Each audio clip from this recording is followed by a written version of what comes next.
নমস্কার বন্ধুরা, ডলি রন্ধনশালায় সবাইকে স্বাগত। আর আজকে তোমাদের সাথে আমি শেয়ার করব দারুণ একটা করলার রেসিপিটা শেষ পর্যন্ত দেখার জন্য অনুরোধ রইল। এখানে আমি দুটো মাঝারি সাইজের করলা নিয়েছি, এইভাবে লম্বা লম্বা করে কেটে। ফ্রাই প্যানের মধ্যে আমি তেল গরম করতে বসিয়েছি।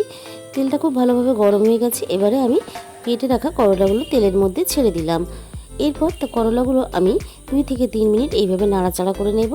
এরপর আমি এখানে দিয়ে দেবো স্বাদ মতো লবণ। এবার আমি করলাগুলো লাল লাল করে ভেজে নেব। আমার এখানে করলাগুলো খুব সুন্দরভাবে লাল লাল করে ভাজা হয়ে গেছে। এবার আমি করলাগুলো তুলে নেব। করলাগুলো খুব বেশি মচমচে করে ভাজলে কিন্তু এটা ভালো লাগবে না। ওই একই তেলের মধ্যে আমি দিয়ে দেব বড় সাইজের একটা পেঁয়াজ কুচি। পেঁয়াজটা তেলের সাথে আমি 2 থেকে 3 সেকেন্ড একটু হালকা করে ভেজে নেব।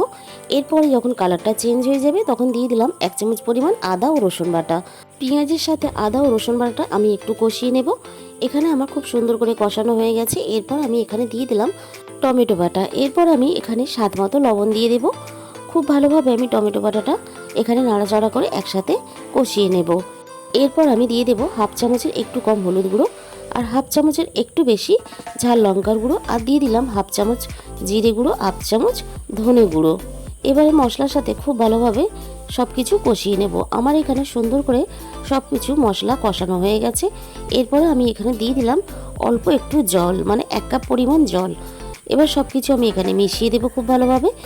মিনিট 2-3 জন্য আমি মশলার গ্রেভিটা এখানে ফুটতে দেব। খুব সুন্দরভাবে মশলা গ্রেভিটা যখন ফুটে গেছে তখন আমি এখানে ভেজে রাখা করলাটা দিয়ে দিলাম। 2 থেকে 3 মিনিটের জন্য আমি এখানে ফুটতে দেব।